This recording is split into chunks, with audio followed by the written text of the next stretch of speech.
सारनाथ में ही भगवान बुद्ध ने आज के 2600 वर्ष पहले भिक्खु संघ को संबोधित करते हुए कहा, चरत भिक्खवे चारिकं बहुजन हिताय बहुजन सुखाय। अर्थात भिक्खु बहुजनों के हित के लिए, बहुजनों के सुख के लिए विचरण करो। भगवान बुद्ध ने सारनाथ में जिस सूत्र का उपदेश किया था उसे धम्मचक्कप्रवर्तन सूत्र कहा जाता है। धम्मचक्कप्रवर्तन सूत्र में भगवान बुद्ध ने 4 आर्य सत्यों की व्याख्या की है। उन 4 आर्य सत्यों को उन्होंने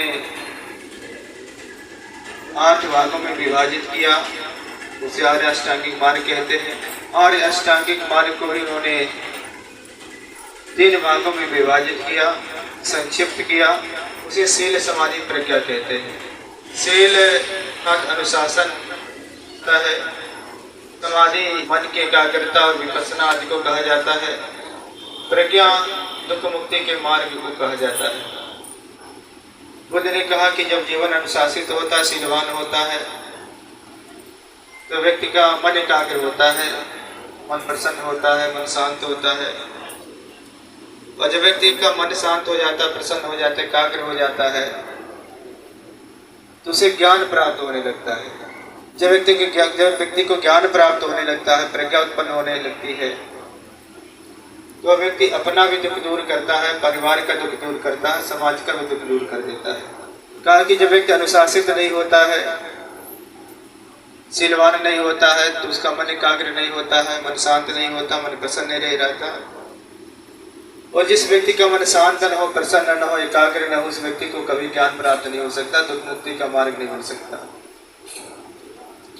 भगवान ने कहा कि भिक्खु शील समाधि का उपदेश करो। कहा कि ऐसे धर्म का उपदेश जो आदि में कल्याणकारी, मध्य में कल्याणकारी, अंत में कल्याणकारी हो। बुद्ध ने शील को आदि यानी प्रारंभ में कल्याणकारी बताया है, समाधि को मध्य में कल्याणकारी बताया है और प्रज्ञा को अंत में कल्याणकारी बताया है। भगवान बुद्ध ने कहा कि शब्दों और अर्थों के माध्यम से श्रेष्ठ जीवन की स्थापना करो। जब भगवान बुद्ध ने सारनाथ में इस प्रकार उपदेश दिया, तब तथागत के भिक्षुओं ने अपना सर्वस्व त्याग दिया। ये संसार सुखी कैसे बने, लोक का कल्याण कैसे हो, तथागत के भिक्षु दिन रात इसी चिंतन में लगे रहे। लोगों तक पवित्र जीवन का संदेश पहुंचे। तथागत के भिक्षुओं ने अनेकों जल थल की यात्राएं की, पर्वतों को, रेगिस्तानों को पार करके सदम का प्रचार उन तक लोगों तक किया जो सर्वथा जंगली थे। वहाँ श्रीलंका आदि देशों में बौद्ध धर्म जाने के पहले वहाँ के इतिहासकार बताते हैं कि वो लोग जंगली थे। तथागत के भिक्षुओं ने न केवल भारतवर्ष को बल्कि पूरी दुनिया को सुसभ्य बनाया है। तथागत बुद्ध के पहले का भारत, 6वीं शताब्दी पहले से पूर्व का पहले का भारत का अंधकार युग कहा जाता है। उस अंधकार युग में सती प्रथा होती थी, बलि प्रथा होती थी, दास प्रथा थी, बहुत सारी कुप्रथाएं थी। तथागत के भिक्षुओं ने, तथागत के उपासकों ने, उनके प्रयास से देश की सारी कुप्रथाएं खत्म हुई और देश सोने का चिड़िया बना, देश विश्व गुरु बना, देश की सांस्कृतिक सीमाएं बढ़ गई। आप जानते हैं कि जब महाराजा अशोक का शासन था इस देश में, तो आज का पाकिस्तान, अफगानिस्तान, बांग्लादेश, बर्मा, थाईलैंड के बहुत सारे भूभाग हमारे देश के अंग हुआ करते थे। बौद्ध धर्म समाप्त होने के बाद हमारी सांस्कृतिक सीमाएं बहुत कम हो गई और आज हमारा जो भारत बहुत छोटा सा बचा हुआ है और लगातार उस पर भी विरोधी लोगों की नजरें रहती हैं। बाजार में पढ़ते हैं कि कभी किसी देश का, कभी किसी देश का हमारे देश पे हमारे भूभागों पे कब्जों की खबर आती रहती है। तो आज भगवान बुद्ध का धर्म जाने के बाद जितना भारत बचा हुआ उसको भी हम सुखी नहीं कर पा रहे, सुरक्षित नहीं कर पा रहे। तथागत के भिक्षुओं ने, तथागत के अनुयायियों ने इस संसार का जितना भला किया है, जितना कल्याण किया है, उसका उदाहरण मिलना बहुत कठिन है। ये महान धर्म, महान परंपरा 12वीं शताब्दी के अंत तक इस भारत से लुप्त हो गई। बहुत सारे हमारे शिक्षा के केंद्र, हमारे धर्म स्थल ध्वंसित किए गए। जो कुछ देश में बचा उस पर बेईमान इतिहासकारों ने दूसरों का नाम लिख दिया और बहुत सारे हमारे धर्म स्थल उस पर कब्जे कर लिए गए।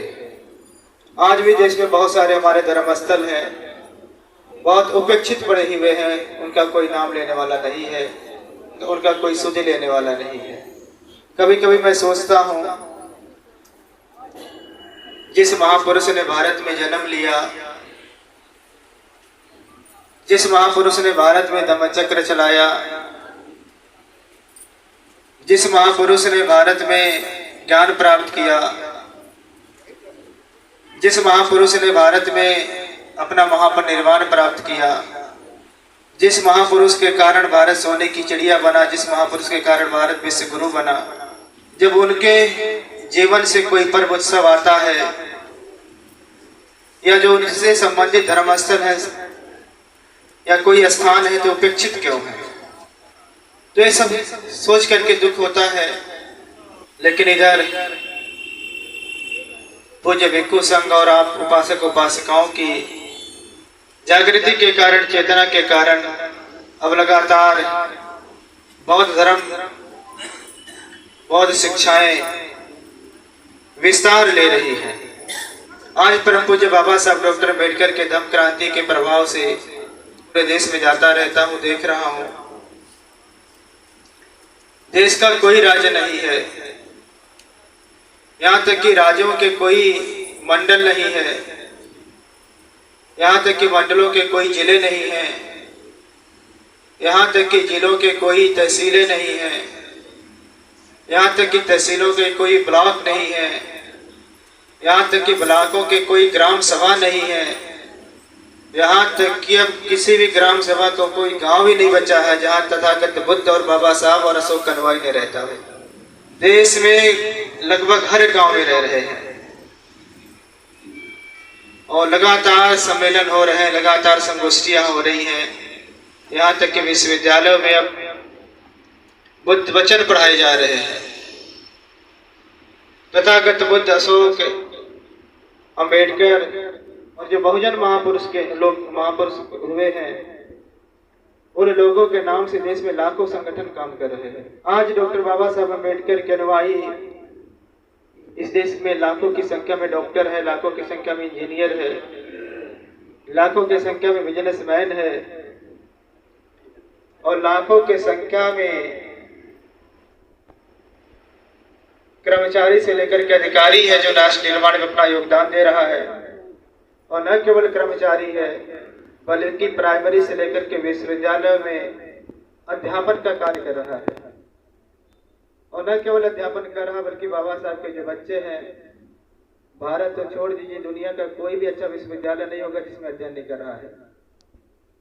और न केवल अध्ययन कर रहा है बल्कि भारत में प्रधान से लेकर के राष्ट्रपति तक बन चुका है। तो ये उपलब्धियां हुई है बहुत सारी और लगातार जारी है।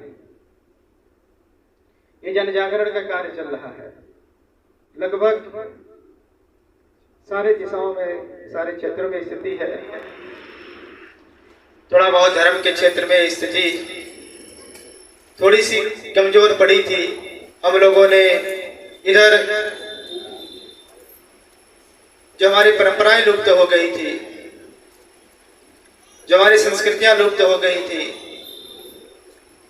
उसको पुनर्जीवित करने में लगे हुए हैं। उस पुनर्जीवित करने के क्रम में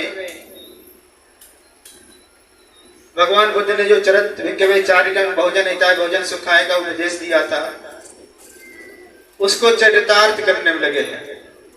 जो 2600 वर्ष पुरानी हमारी महान परंपरा थी, उसको पुनर्जीवित करने में लगे हैं। उसे पुनर्जीवित करने के क्रम में सारनाथ में जब आषाढ़ी पूर्णिमा आती है तो हम लोग सारनाथ बनारस में धम्मचारिका का आयोजन करते हैं और लगभग 300 भिक्षुओं के साथ 400 भिक्षुओं के साथ हम लोग बनारस की गली गली में चारिका करते हैं। और उसका परिणाम ये हुआ है,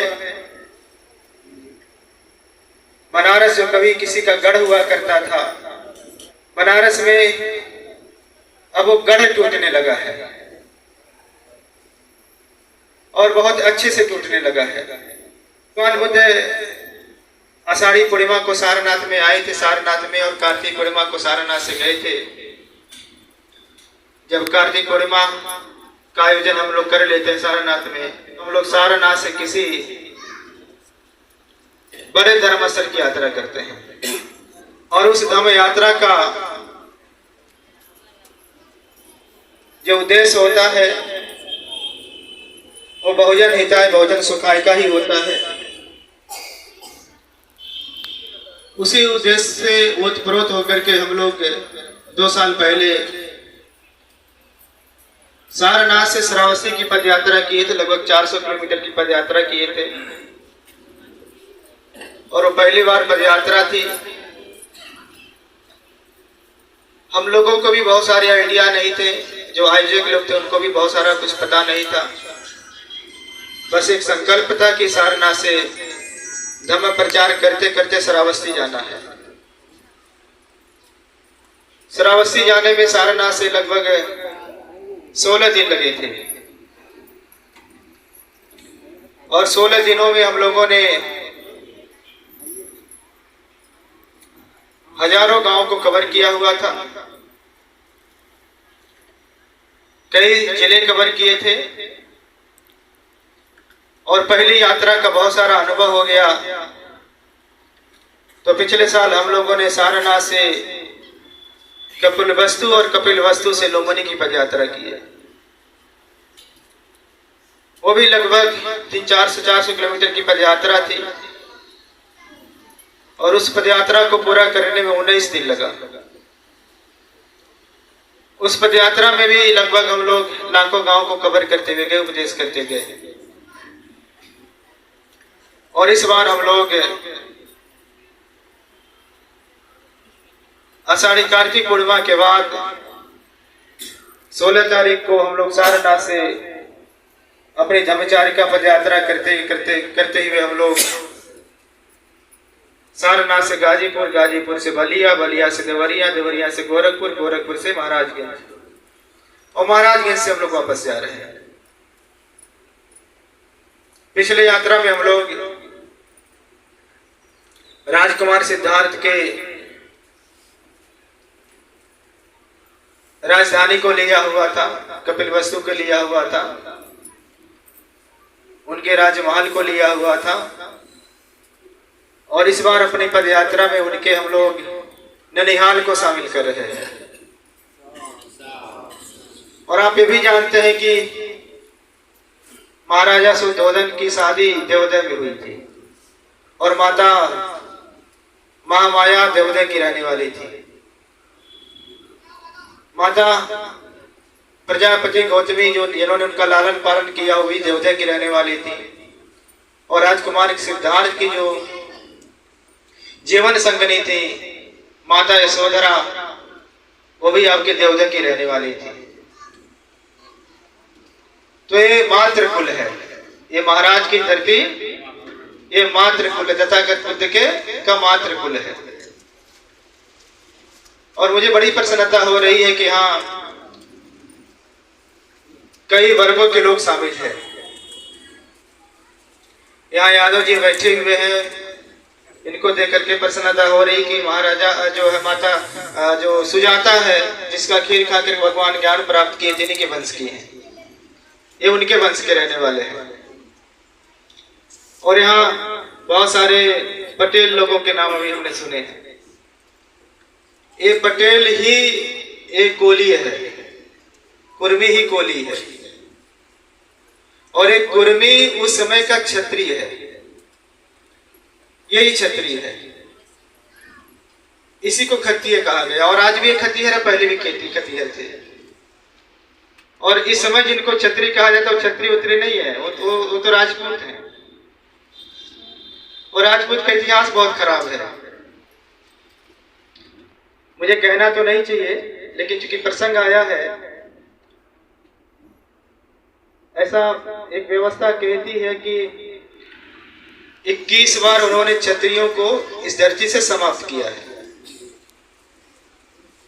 मैं एक बार परशुराम का एक वंशज था, उससे मैं पूछ रहा था कि आपने जब पहली बार खत्म किए थे क्षत्रिय कहां से आए? तो कहा कि अरे बच्चे जी आप समझिए पहले मेरी बात को। उन्होंने कैसे समझना? कहा कि हमने क्षत्रियों को, उनके पुरुषों को, आदमियों को समाप्त किया था ना, महिलाओं को थोड़ी समाप्त किया, तो उनसे बच्चे पैदा किए थे। फिर तो कहा फिर उनके बच्चे ही उत्पाद मचाने लगे, फिर हमने समाप्त किया। कहा कि 21 बार किया हम लोगों ने ऐसे। तो एक तो उस समाज के लिए गाली हो गई ना, एक मतलब तथाकथित समाज इतने बड़े को गाली दे रहा है और इतनी भद्दी गाली दे रहा है। तो खैर उस पे हमको नहीं जाना है, लेकिन जो आज का जो कुर्मी है यही क्षत्रिय है। और उस समय कोली और शाक और कोलियों में आपस में शादी विवाह होते थे। इसके परिणाम है कि इधर का मातृकुल है, उधर का पितृकुल है। पिछली यात्रा में हमने उसको कवर किया था जो पिता कुल है भगवान का, उसको उस रास्ते से गए थे। और इस बार हम लोगों ने मातृकुल को कवर किया हुआ कि मातृकुल से भी होकर के जाएंगे और देखेंगे कि यहाँ की माताओं का में वो माताओं का जो अंश है, और देखना है भी और समझना भी है कि यहाँ की माताएं कितनी महान है कि वो सिद्धार्थ जैसे लोगों को जन्म दे रही है, जिसको जो है लाइट ऑफ एशिया कहा गया है। पूरे एशिया का प्रकाश, उसको लाइट ऑफ विश्व कहा जाता है। पूरे दुनिया का प्रकाश, पूरे दुनिया के प्रकाश को जन्म देने वाली माँ, ये आपके भूमि की है। और आज दुर्भाग्य देखिए कि देवोदय को लोग भूल चुके हैं। देवोदय इतिहास से गायब हो गया है, देवोदय लोगों की स्मृति से गायब है। तो हमारी जो पदयात्राएं होती है, हम लोग ये पूरा कोशिश करते हैं कि जो भी हमारे स्थल उपेक्षित है वहां बड़ी जन जागृति करना है और पूरे देश को ये बताना है कि हमारे धर्मस्थल कहाँ कहाँ पे है। देवोदय भी बहुत उपेक्षित है और देवोदय के बगल में ही रामग्राम है। रामग्राम के बारे में महापरिनिर्वाण सूत्र में आता है कि भगवान के महापरिनिर्वाण के बाद भगवान बुद्ध की अस्थियां 8 भागों में बांटी गई थी। एक भाग रामग्राम लाया गया था, रामग्राम के कोलियों को मिला था। यहाँ के कोलियों को जो अस्थि मिला था वो रामग्राम में रखे गए। और ऐसा कहा जाता है कि महाराजा अशोक ने जब स्तूपों को तोड़ करके अस्थियां निकलवानी शुरू की, यहाँ बड़ा विरोध हुआ महाराजा अशोक का। कोलिये लोगों ने बड़ा विरोध कर दिया, कहा कि नहीं तोड़ने देंगे हम आपके स्तूप, नहीं अस्थि ले जाने देंगे। महाराजा अशोक 7 जगह की अस्थि ले गए और कोलियों यहाँ का नहीं ले गए, यहाँ का छोड़ दिया। उन्होंने कहा कि बहुत पुण्य है, पुण्य का कार्य है, ये अस्थियां 84,000 स्तूपों में जानी है, तो अगर यहाँ के लोग नहीं चाहते तो नहीं ले जाएंगे। तो हर जगह की अस्थियां चले गई है। और यहाँ महाराजगंज का जो स्तूप है, रामग्राम का स्तूप है, यहाँ भी अस्थि वो अभी भी यहाँ उपस्थित है, यहाँ से नहीं गई है। तो कितना महत्वपूर्ण स्थल है, लेकिन उपेक्षित है।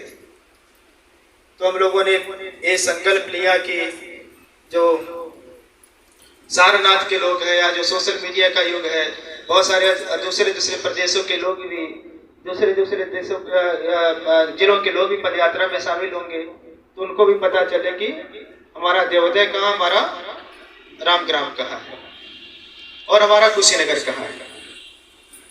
एक बात मैं और बताना चाहता हूँ आप लोगों से और ये बैठक करने का उद्देश्य है कि जब हम श्रावस्ती गए थे, पद यात्रा किए थे, तो श्रावस्ती जाना मेरा उद्देश्य नहीं था। और पिछले बार जब हम लोग लुम्बिनी गए हैं तो लुम्बिनी जाना भी हमारा उद्देश्य नहीं था। और इस बार जवजा होकर के हम कुशीनगर जा रहे, कुशीनगर जाना भी उद्देश्य नहीं है। कुशीनगर हम 12 साल रहे, इंटरमीडिएट हमने वहीं से किया था और बाद में इंटरमीडिएट उसी इंटरमीडिएट कॉलेज में पढ़ाया भी है। वहाँ की एक एक ईंटों को मैं जानता हूँ, कौन ईंटें कहाँ लगी हुई है, यही से बता सकता हूँ। और हमारे बड़े बच्चे जो वहाँ रहते हैं, हर साल उनसे 2-4 बार मिलने तो जाता ही हूँ, जीवन में कई बार भी जाऊंगा। बुद्ध गया मेरा जाना कोई उद्देश्य नहीं, बुद्ध गया कई बार गया हूँ, जीवन में कई बार जाऊंगा। इन स्थलों पे जाने का जो, और अगर जाना ही उद्देश्य है तो आजकल आधुनिक सुख सुविधाओं का उपयोग कर किसी भी सारनाथ से किसी भी धर्मस्थल पे 5-6 घंटे में पहुंचा जा सकता है। और इस बार की जो यात्रा हमारी सारनाथ से जो जवजा होते कुशीनगर जाने की, वो 400 किलोमीटर से ज्यादा हो रही है और उसको पूरा करने में 22 दिन लग रहे हैं। ये 22 दिन की पदयात्रा है। तो ये पदयात्रा जो करने का उद्देश्य है, ये लुम्बिनी या श्रावस्ती या कुशीनगर जाना उद्देश्य नहीं है, बल्कि उसके माध्यम से जन जागरण करना है। जन जागरण का उद्देश्य है। जब हम श्रावस्ती गए थे, श्रावस्ती जन जागरण करते गए थे, और जब हम लुम्बिनी गए थे, लुम्बिनी जन जागरण करते जा रहे थे। और बहुत सारे उस समय की वीडियोस हैं, बहुत सारे फोटो हैं, सोशल मीडिया पे बहुत सारा है, और आप लोगों को भी समय समय देखने को मिल ही रहा होगा। जब हम लोग श्रावस्ती गए हैं तो क्रांति हुई है, हमारी पदयात्रा शांति यात्रा क्रांति यात्रा हुई है।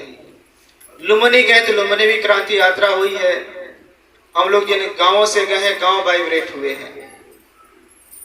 जिन हम नगरों से गए, नगर वाइब्रेट हुए हैं। जिन हम जिलों से गए, जिले वाइब्रेट हो गए हैं।